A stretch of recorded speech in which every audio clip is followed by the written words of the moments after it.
Bé, ja hi som.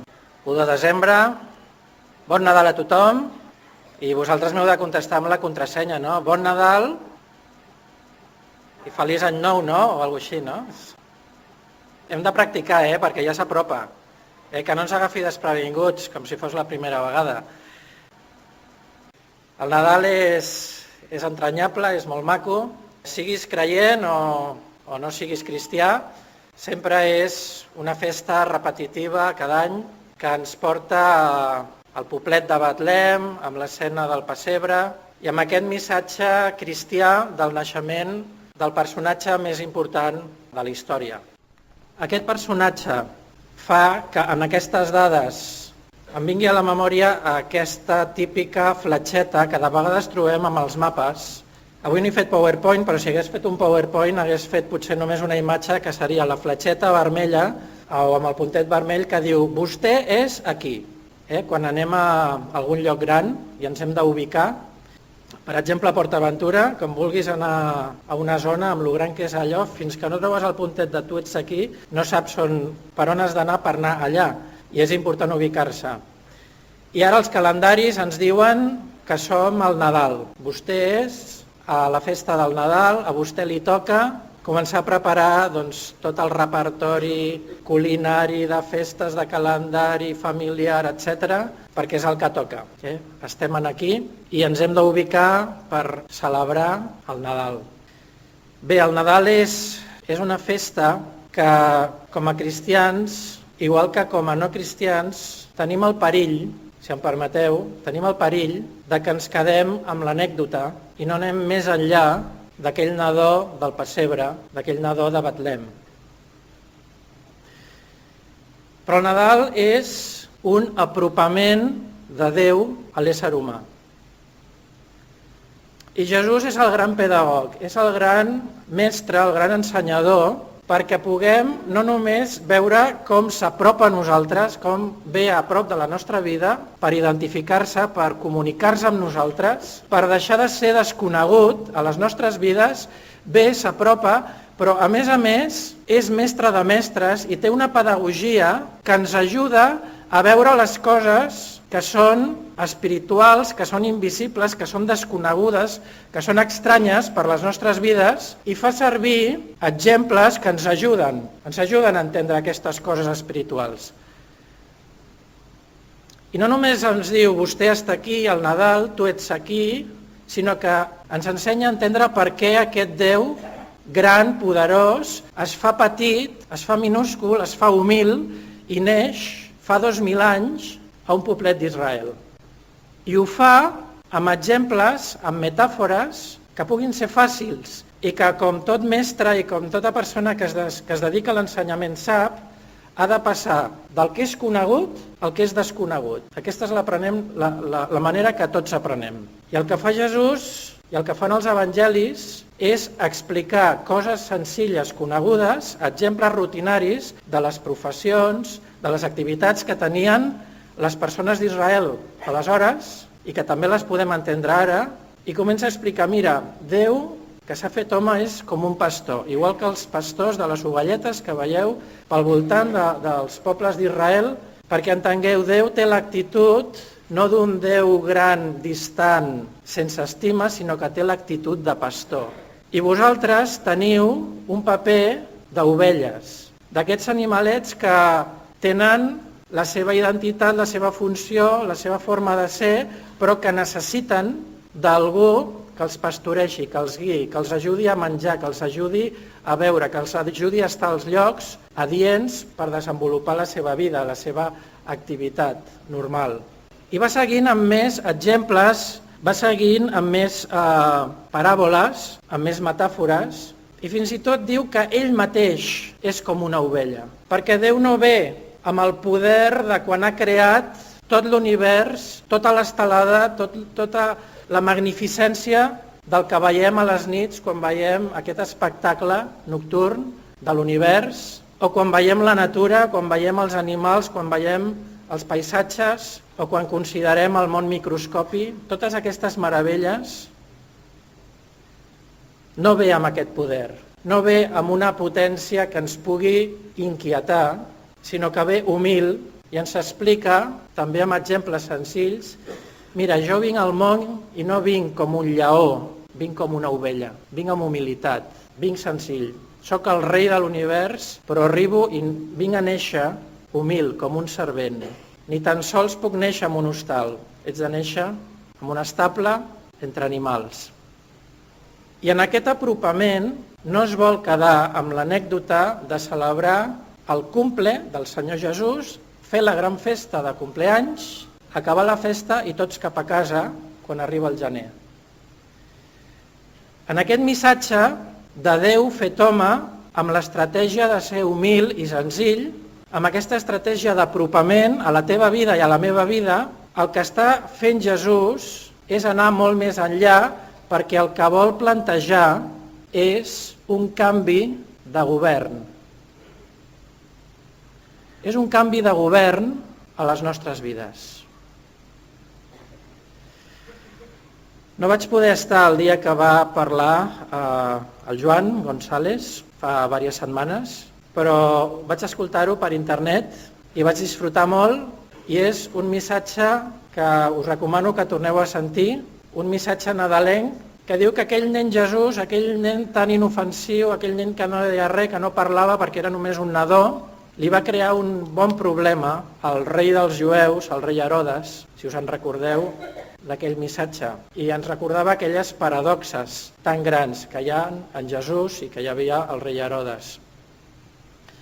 I ja des de que neix Jesús, des d'aquest Nadal, des d'aquest compleanys de Jesús, les coses no són tan senzilles per quedar-se amb la superficialitat de que el Nadal és només una festeta, un gran show social, un desplegament de medis i de despeses, de llumetes per les nits i de cantar nadales, sinó que el Déu Totpoderós ha vingut a donar un missatge.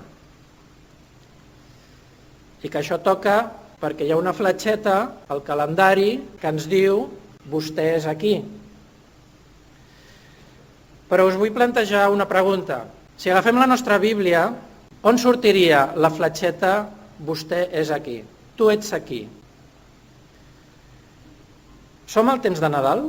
Som en temps de Moisès o de David? Hauria estat interessant, no?, viure en certes èpoques de les narracions bíbliques i haver gaudit del que passava en allà, sobretot amb la perspectiva que tenim ara, no?, amb l'avantatge que tenim ara de conèixer totes les batalletes i tots els personatges tan entranyables que tant ens ensenyen. Però aquest vostè és aquí, el mapa de la Bíblia, a on el situaríem?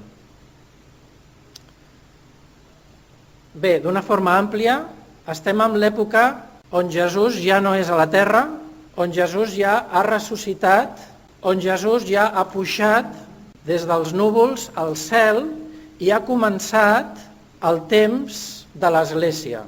Des d'aquell dia entranyable, el Fest dels Apòstols, de Pentecosta, fins que torni el Senyor Jesús amb la segona vinguda que ell ha promès. I durant tot aquest temps de l'Església, aquí estem nosaltres. Aquest és el vostè és aquí de la nostra història. Però si acurem una mica més, si posem la lupa i si afinem i si enfoquem més, el temps on Jesús està parlant avui en dia a l'Església no és el Nadal, amb tot el seu missatge que també és adient per nosaltres, però no és el Nadal, sinó que és, en concret, potser aquests 3 primers capítols de l'Apocalipsi, on Jesús està donant el seu missatge avui, actual, a l'Església i al món contemporani. I aquí m'agradaria que poguéssim plantejar quin és el missatge de Jesús avui. I m'agradaria que tant si ets cristià com si no ho ets, que poguessis pensar quin és el missatge de Jesús per mi avui. És el missatge d'un nadó que no sap parlar, tot i que compleixi moltes profecies de l'Antic Testament, tot i que li creï un problema al rei Herodes. Evidentment que hi ha tot un missatge al Nadal que l'hem de fer nostre, hem d'aprendre i l'hem de celebrar. I és maco celebrar-ho, igual que moltes històries de l'Antic Testament, igual que molts relats. Mireu, jo crec que si Jesús ens demanés de fer una salutació avui en dia, en comptes de dir bon Nadal, i que vosaltres em contestéssiu doncs, feliç any nou i bones festes, com dèiem al principi. Potser faria una altra salutació que seria més adient als temps actuals, el seu missatge d'ara. I potser la seva salutació seria Efespertia, no? Efespertia? I vosaltres què m'hauríeu de contestar? És molt clar, no? Hauríeu de contestar Sarfilao, no? Anem a provar-ho. Efespertia! Sarfilao, molt bé, veu? Ja ens entenem. Què vol dir Efespertia, Sarfilao? I és que Efespertia, Sarfilao, és una forma que podem fer servir per recordar les 7 esglésies de l'Apocalipsi on Jesús destina el seu missatge d'avui. Efespertia, les 4 esglésies del capítol 2 d'Apocalipsi. Sarfilao, les 3 esglésies que queden fins les 7 del capítol 3. Efes, Esmirna, Pèrgam, Tiatira, Sardis, Filadèlfia i Laodicea. És una forma de recordar-nos, no? Doncs aquest Nadal, en comptes de dir bon Nadal i feliç any nou, doncs ens podem saludar dient Efespertia i l'altre contesti Sarfilao, o no sé de què em parles, però com a mínim ens començarem a aprendre les 7 esglésies. Per què són importants les 7 esglésies d'Apocalipsi? Perquè és el missatge que Jesús, d'una forma especial i concreta, vol que sapiguem la societat actual i vol que sapiguem l'església actual.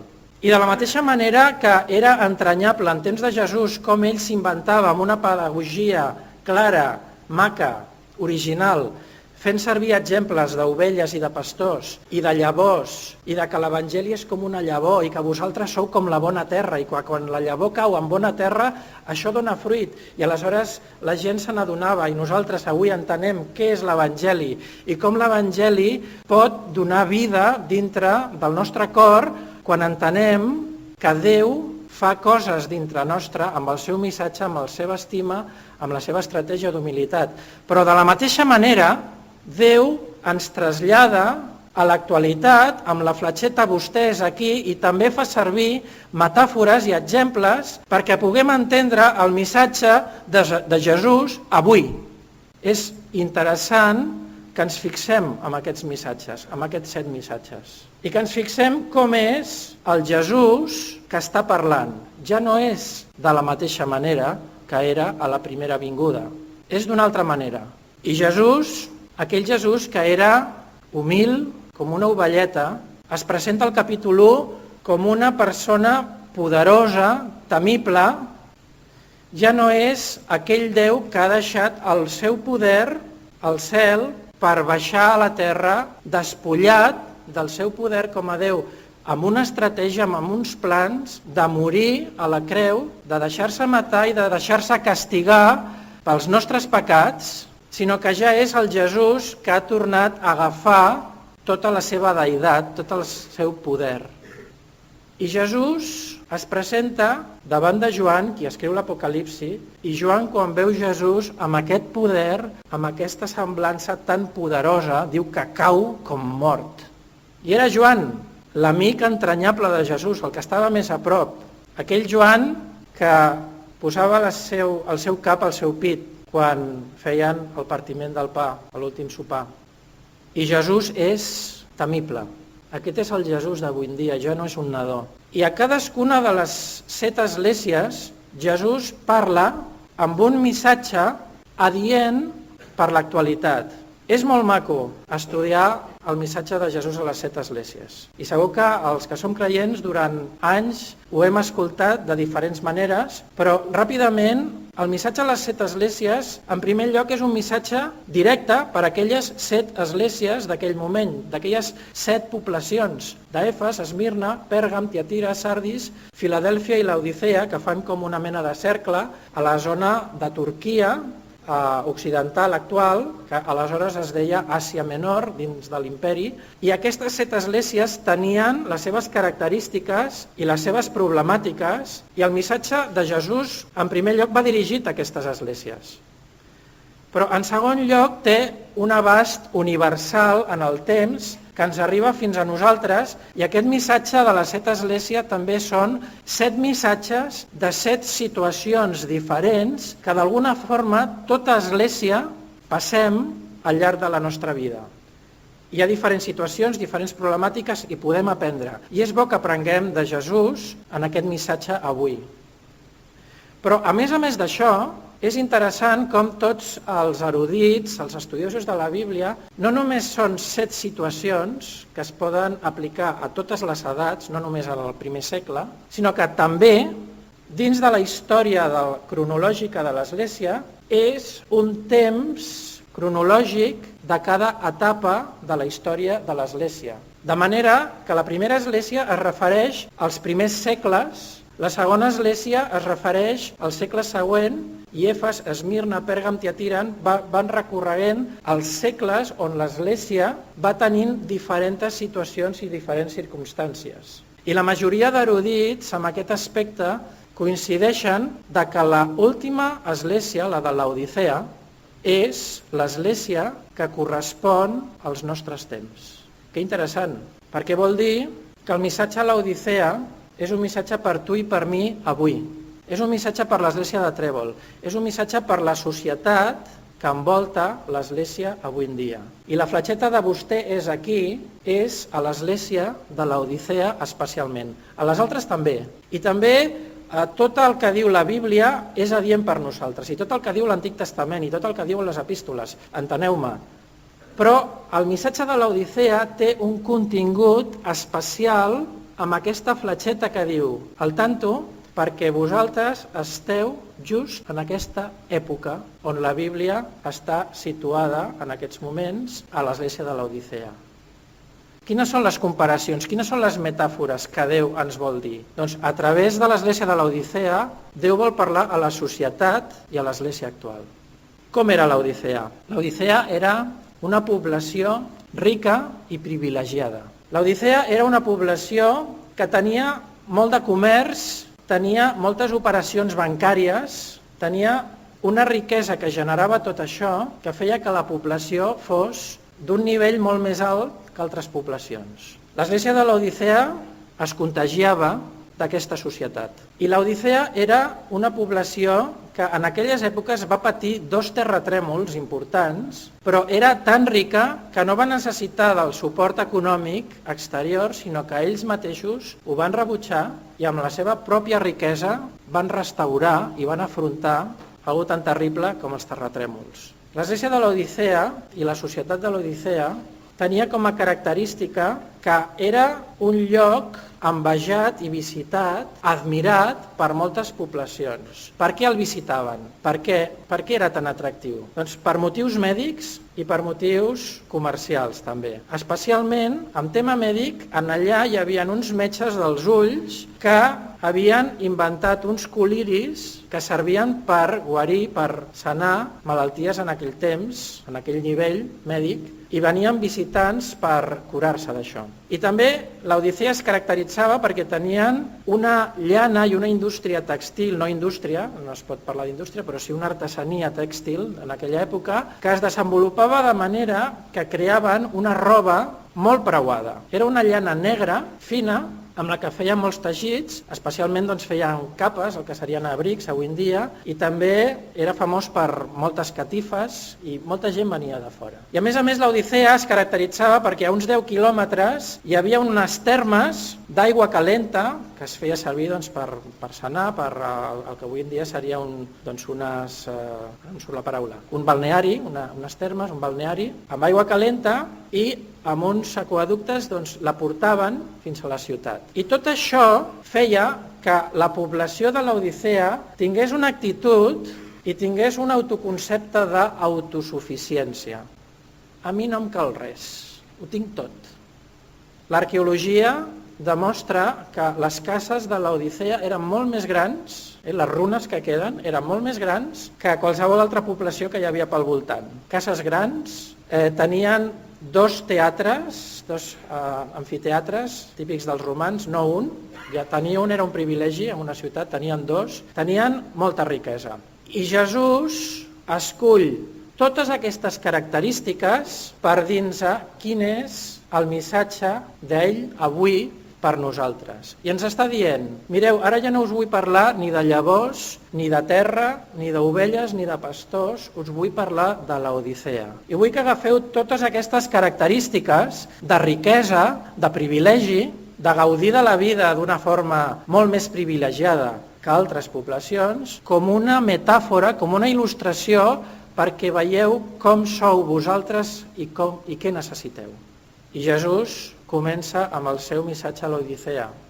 I el primer que vull destacar amb el missatge de l'Odissea és que el missatge és un missatge d'estima, és un missatge d'amor, perquè després venen coses que diu Jesús en contra, però no ho diu per fer mal, ho diu per estima, ho diu per corregir. I Jesús diu, el que us dic en contra és perquè us estimo, perquè quan algú estima algú, el que vol és corregir-lo, no passar d'ell. I l'Apocalipsi comença dient, amb la salutació del principi, dient feliços els que escolten el missatge. Apocalipsi 1, verset 3. Feliç el qui llegeix i gràcia i pau els qui reben aquesta carta. O sigui, Jesús vol coses bones per nosaltres, però dintre d'aquestes coses bones i dintre d'aquesta estima, és curiós que el missatge a l'Odissea, a diferència de les altres 6 esglésies, hi ha alguna que no, però a totes els hi troba alguna cosa bona que els hi diu felicitats, perquè per aquí aneu bé. Després parlarem d'altres coses que van malament, però si més no, hi ha alguna cosa que va bé. És curiós que a l'església de l'Odissea no surt això. I el missatge a l'Odissea, Jesús diu, vosaltres que teniu aquestes termes, aquest balneari, aquestes aigües calentes, que quan arriben després de 10 quilòmetres, arriben amb aigua que ja no és ni calenta, perquè s'ha refredat pel camí, ni tampoc és freda, diu, vosaltres per mi sou com aquesta aigua a la meva boca. Sou ni freds ni calents. I quan un es posa a la boca aigua, quan té fred, vol que sigui calenta, amb una infusió o amb el que sigui. Necessita algú calent per escalfar el cos. I si algú té molta calor a l'estiu, necessita aigua fresca. Però Jesús diu, vosaltres sou aigua tèbia, sou tebis. I com sou tebis, us haig de rebutjar. I Jesús diu, de la mateixa manera que l'Odissea era molt rica, vosaltres avui en dia sou molt rics. I avui dia vivim a la societat de les grans tecnologies, de tot l'avenç científic, de tot l'avenç filosòfic, de tot el discerniment que hi ha amb l'humanisme i amb tot el que s'ha desenvolupat, i som rics, hem acumulat al llarg dels anys moltes coses. Però Jesús ens diu, espiritualment sou pobres. I vosaltres teniu el privilegi de tenir uns vestits que són l'enveja de tothom i que tothom ve a comprar, però jo us vull dir que espiritualment esteu despullats. I vosaltres teniu l'orgull a l'Odissea de tenir aquests metges pels ulls i teniu un discerniment de la història i de la filosofia i de les religions. Teniu un coneixement tan gran que us penseu que veieu bé tot, que ho discerniu bé. Però la meva paraula i el meu discerniment no el teniu. I per tant sou cecs, no veieu bé. I Jesús fa aquest diagnòstic de l'estil de vida de la societat del segle XXI. I siguis creient o siguis no creient, siguis cristià o no siguis cristià, aquest és el missatge que Jesús, no el Jesús del pessebre de Betlem, sinó el Jesús actual està dient des del seu tro al cel, dieu, vigileu perquè aquesta és la vostra realitat. Vigileu, església del segle XXI, perquè us podeu contagiar d'aquesta autosuficiència de pensar que sou rics i que ho teniu tot, quan no teniu res, sinó us agafeu a mi. I el missatge de Jesús avui és compra de mi l'or. Quin és l'or que Jesús ens ofereix? Mireu, l'or que ens ofereix Jesús és la fe. I quan al missatge de l'Odissea Jesús parla de que li comprem or purificat amb foc, aquest foc que treu la brutícia de les pedres i d'altres roques que estaven barrejades amb l'or quan es recollia i el deixa net, són els problemes que Déu permet que passem i que posen a prova, fan un examen de la nostra confiança en Déu. I Jesús diu, en comptes de presumir tant dels teus vestits negres tan macos, compra de mi vestits blancs. Què vol dir aquests vestits blancs? Vol dir neteja les taques de la teva vida amb la mort de Jesús a la creu, que va morir per aquestes brutícies, per aquests pecats que hi ha a la teva vida. Compra de mi aquests vestits blancs. I compra de mi coliri, compra de mi aquesta medicina pels ulls perquè puguis entendre, perquè puguis discernir, perquè puguis veure com veig jo, com a Déu, les coses i puguis viure una vida que canvia cap a Déu. I Jesús diu, et dic tot això perquè t'estimo. Jo, tots els que estimo, els reprenc i els corregeixo. Sigues, doncs, fervent i penedeix-te. I el missatge de Jesús avui és el penediment. Què és el penediment? El penediment no és dir, em sap greu i vinga, va, anem a tirar endavant que aquí no ha passat res. El penediment a la Bíblia és passar de mort a vida. El penediment a la Bíblia és trencar, és el trencament amb les coses dolentes, amb les actituds dolentes que hi ha a la nostra vida i que a Déu no li agraden, fins al punt de com si moríssim per fer aquestes coses dolentes. El quebrantament causa dolor. I l'Evangeli, que vol dir bones notícies, té també la paradoxa de que comença per la mala notícia del diagnòstic de que estem separats de Déu i de que necessitem trencar amb aquesta rebeldia contra Déu, amb aquest viure passant de Déu. I de dir, Senyor, jo reconec que tu ets Déu, que tu ets el creador de l'univers, que tu t'has apropat i jo estic visquent amb l'autosuficiència de la riquesa que tinc avui en dia a la societat, de totes les comoditats que això em dona, i estic passant de tu, estic passant del teu missatge, estic passant de la teva estratègia de rescatar de la mort a tothom que qui no creu en tu s'està perdent. Penediment. I el missatge d'Apocalipsi acaba d'una forma molt maca, el missatge de l'Odissea. Molts de nosaltres ens trobem per cases i fem grups i gaudim d'estar a casa d'uns, a casa d'uns altres, o hi ha diumenges que, encara que són molts, procurem convidar-nos. I el que fa Jesús al final del missatge de l'Odissea és dir, vull que em convidis, si vols, a casa teva. I jo truco a la porta i et demano que em convidis i si fas això, vindré a casa teva, entraré, soparé amb tu i tindrem la confiança, tindrem l'amistat de restablir una relació amb Déu. I aquest és el missatge d'apropament, també del Nadal, que ens vol donar. I Jesús diu, si tu em convides a casa teva, jo et convidaré després a seure al tro, al setial que hi ha al cel al costat del meu Pare. Aquest és el missatge de Jesús avui. Un missatge d'apropament, un missatge de que aquest Jesús que es va fer petit a Betlem per començar a complir l'estratègia fins a anar a la creu, ens diu, agafa't aquesta creu, confia en mi, perquè la societat està plena d'avenços, de tecnologia i de riquesa que t'està apartant de la confiança en mi. Així que m'agradaria que aquestes festes de Nadal no penséssim tant en la població de Betlem, sinó que puguis pensar com a habitant de l'Odissea. Que puguis pensar en Jesús com aquest Jesús poderós d'Apocalipsis 1, que t'estima igual que aquell Jesús humil que era una ovelleta, però que avui té un missatge urgent perquè aviat s'acaba el temps de l'Església, s'acaba el temps de la darrera, de la setena Església, i començaran els judicis i el desenllaç final de la història de la humanitat, on Jesús farà justícia. Perquè Jesús és amor, però Jesús també és veritat i justícia. Habitants de l'Odissea, bon Nadal.